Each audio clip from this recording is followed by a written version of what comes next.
Good morning, Scituate. It's Monday, October 27th, and this is your weekly news update. I'm Jamie Gilmore, Clerk of the Select Board, along with Town Administrator Jim Boudreau and School Committee Vice Chair Maria Fenwick. I'll turn it over to them in a moment, but first, a few updates from me.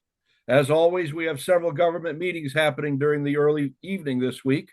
Please visit scituatema.gov for a complete list of times and locations.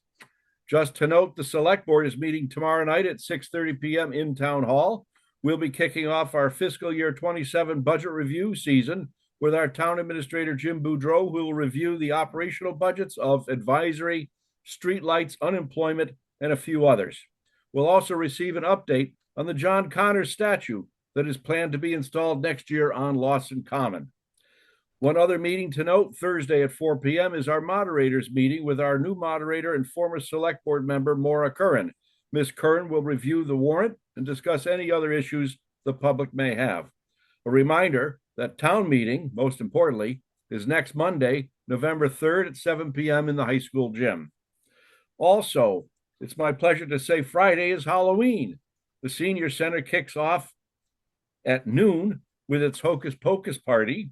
There will be food, games, and a lot more. And be sure to wear your costumes. And of course, registration is required. And then at 4 p.m. that evening, the Scituate Harbor Business Association kicks off its annual Halloween in the Harbor. This event draws big crowds, so arrive early. It will run from 4 p.m. until 5:30 right downtown on Front Street. Then be sure to wake up Saturday morning and swing by the Peggotty Beach, where the Scituate Beach Commission will hold its annual beach grass planting event. This is a true hands-on community engagement event that is vital to stabilize our dunes and provide safe habitats for our animals. The commission asks that you bring a shovel, trowel, or even a spoon, as these plantings are fairly small. Swing by Peggotty Beach between 10 a.m. and noon to help protect our natural resources. Finally, Saturday night is the big Scituate Firefighters Local 1464 retirement celebration. 6 firefighters will be celebrated for their many years of service to our town. It's being held at Hatherley Country Club starting at 6 p.m. Tickets are required. Visit s-f-d1464.com for more information. And with that, I'll turn it over to our Town Administrator, Jim Boudreau. Good morning, Jim. Good morning, Mr. Gilmore. Thank you. Good morning, everybody. Another beautiful day in Scituate. I just want to give you a quick weather update. We are expecting some wet weather later on this week. We're keeping an eye on that. We are monitoring Hurricane Melissa, which is currently impacting Jamaica as a Category 5 hurricane. Latest forecast for us are rain on Thursday and Friday, maybe into Friday night, but it's still early. But it does look like the major impacts from Melissa will miss us at this time. But again, we will keep monitoring that, so stay tuned in case we have some updates on that as the week goes on. Bad news, the Treasurer Collector wants to remind everybody that real estate and personal property taxes are due November 3rd. Sorry about that, but I got to remind you. The town has continued to have its surplus auction of various items this week. The link is now live on both the town website and Facebook page. Bidding ends this Friday. Veterans Day. The town will be celebrating Veterans Day with Scituate Post 144. They'll be providing a free turkey luncheon with the help of the Voyage Restaurant to all Scituate veterans and one guest. They need a count by the November 7th. Veterans Day host is celebrated on Veterans Day.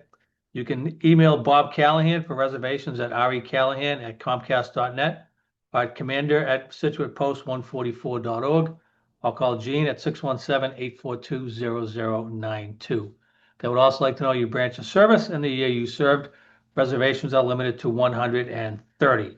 You may bring one guest. Any extra guest would cost $20. We will meet again on November 11th at the Flagpole Scituate Senior Center, 33 First Parish Road at 10:45. Ceremony begins at 11 with the playing of taps and a rifle salute and the singing of the national anthem and an invocation by the chaplain. We'll then move inside of the banquet room of the Senior Center, where there'll be a POW MIA remembrance and some speeches by invited guests. Cash bars available for beer, wine, and some liquor. The meal consists of salad, roast turkey, stuffing, mashed potatoes, butternut squash, cranberry sauce, and gravy. Dessert is provided by Post 144, and the Post 144's classic rock band will play 60s and 70s music after the meal. This meal is donated by the Voyage Restaurant in Humrock, as they do every year. So thank you to them and Keith O'Callahan, their owner, for this. This is a great event. Please make sure you sign up, and we hope to see you there on the 11th. The DPW update. Methuen contractors continue working on the water treatment plant. They're continuing working on the pump station at the Rotary this week. They're doing necessary upgrades to the pumping station so we can connect that water main to the new treatment plant on Route 3A. Crews are wrapping up the 91 Surfside Road revetment repairs this week. They'll then begin staging for the North Scituate Beach revetment repairs on Glades Road, which will start in another week or so. Crews continue to work on Seaside Road to make repairs to that seawall and revetment. That work is expected to be completed sometime early in November. The contract is going to return to the Old Forge neighborhood later this week to begin tying into homes to the neighborhood. The water mains are complete. This project will continue for several weeks after this.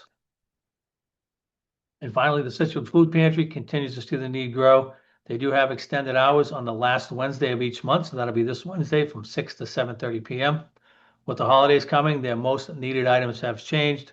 Stuffing, boxed mashed potatoes, candy yams, cranberry juices, cran apple, grape, and raspberry, quick bread mixes, canned fruit cocktail, canned cream of chicken and mushroom soups, hot chocolate, flavored oatmeal, and Jell-O and pudding cups. These can be dropped off the pantry during normal hours. The bins behind the old gates, Village Market, Shaw's, and the Scituate Library also collect for the food pantry. That's what I have for this week. Please stay tuned as we update you on the weather as the week goes on. Thank you, Jim. Now we'll go to School Committee Vice Chair Maria Fenwick with an update on our schools. Good morning, Maria. Good morning. At last Monday's meeting, we heard our district's MCAS data presented by our district leadership. And some key takeaways from those presentations include that all of our schools are classified by the state as making substantial progress toward their targets. Schools will continue to support our lowest achieving students in ELA and math, supporting students who are chronically absent, providing more targeted instruction for students at all levels through What I Need blocks throughout the week, providing more access to advanced coursework, and additional focus on math and writing at all levels. During the presentations on Monday, each building leader detailed their building's individual outcomes and plans to build on strengths and areas of relative weakness. We're excited for the progress that is to come for all students this year. Statewide, and we noticed this in Scituate as well, we saw a slight dip in grade 10 performance on MCAS, as last year was the first year that MCAS was not required as a graduation requirement after a ballot question eliminated it as such. It's important to note that students are still required to take the test, and student outcomes are still used for scholarship determination, course placement, and as a factor in college admission. So the test does still matter, and we hope to see those grade 10 scores going up in future years. At our meeting, we also had a first reading of our 2026-27 district calendar. The draft shows us starting school for grades 1 through 12 the Wednesday before Labor Day again, which will be September 2nd, 2026. And the last day with no snow days would be Friday, June 18th, 2027. We will be voting to finalize the calendar at our November 17th meeting. We also had a presentation from our tech department of our new sit.org website. We invite everyone to visit the new website, and we remind families to download the Parent Square app that coordinates with the website as well for important reminders from schools. For parents and caregivers of high schoolers, we would like to remind you that tomorrow night is financial aid night. The Scituate High School's counseling department will host a financial aid presentation for grades 9 through 12 parents and caregivers Tuesday, October 28th, 2025 at 6 p.m. in the Scituate High School Performing Arts Center. While the information is geared towards seniors who are applying for financial aid this year, all grade levels are encouraged to attend. The event will not be recorded. Chair Nicole Brandolini and I would like to invite anyone who is interested to join us at our first office hours on Thursday, October 30th from 11 a.m. to noon in the High School Performing Arts Center lobby. This will be a time to bring questions, concerns, and ideas. We remind participants that this is a public setting, so it's not a time to discuss personal concerns related to students. We invite people to drop in for informal conversation. You can reach out to the Scituate School Committee anytime at schoolcommittee@scit.org with questions, comments, or curiosities. Public comment is typically the first item on our school committee agendas if you ever wish to speak publicly to the committee on a topic.